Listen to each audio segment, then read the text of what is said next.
Севлиево остана без вода, докато спасители издирват изчезнал мъж в тинята.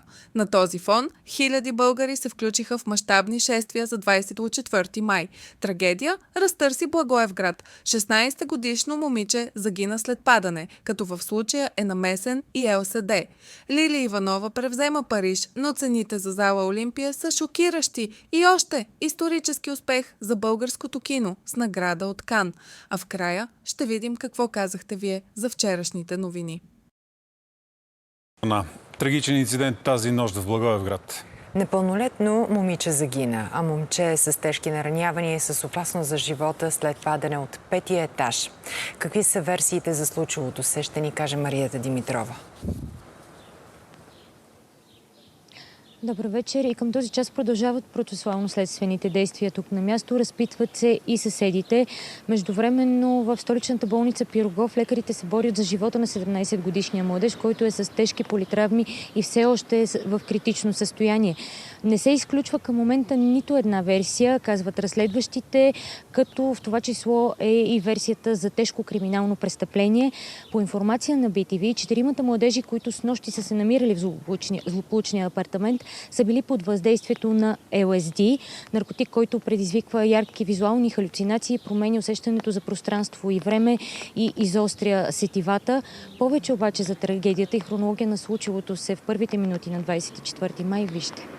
16-годишното момиче е полетяло от 5-я етаж на блока. Пристигналите полицейски екипи установяват смъртта му.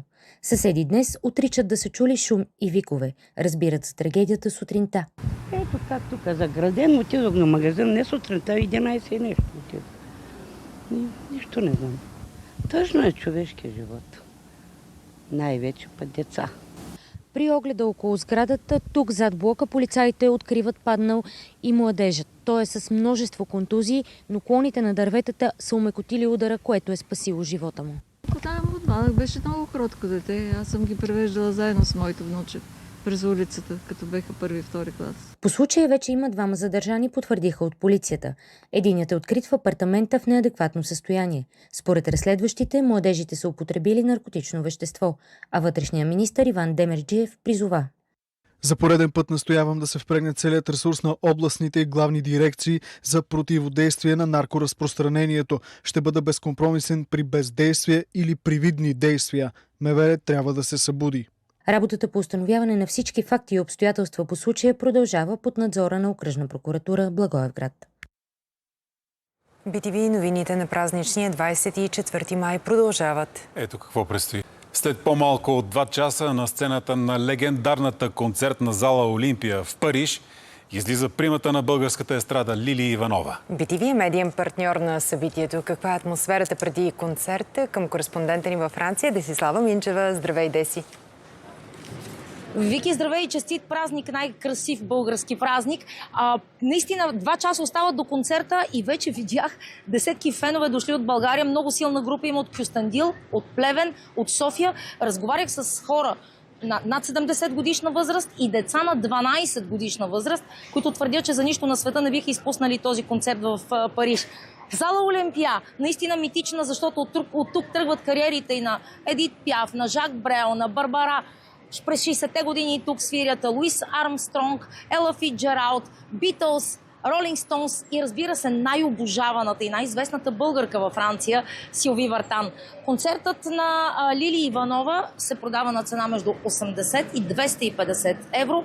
2500 са местата и преди малко от менеджера на Лили Иванова разбрах, че залата е почти продадена. И за финал, малко преди репетицията този следобед, Лили Иванова получи много красив букет с поздравителна картичка от Мирей Матю, която пише: "Скъпа Лили, вие ще озарите зала Олимпия тази вечер." Стискаме палци на 24 май. Десислава Минчева в Париж, благодарим ти. Навръх 24 май, гордост за България от филмовия фестивал в Кан. Лентата "Мечтаното приключение" взе наградата на журито, а с част от българския екип за продукцията ни среща Станчо Станчев. Късмет за археологията.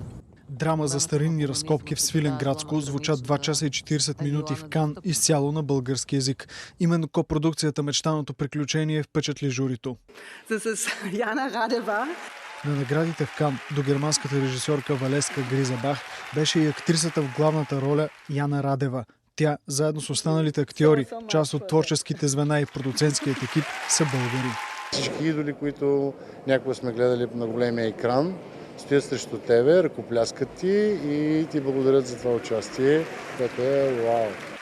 Филмът е изцяло заснет в района на Свиленград, като участват и жители, непрофесионални актьори.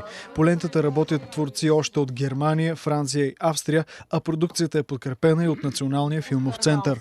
Това е награда на журито. Журито е специална категория, претенциозна. Това е Европа, за която се стремим да работим заедно. За всички нас е мечтано приключение и се надяваме да имаме още много такива.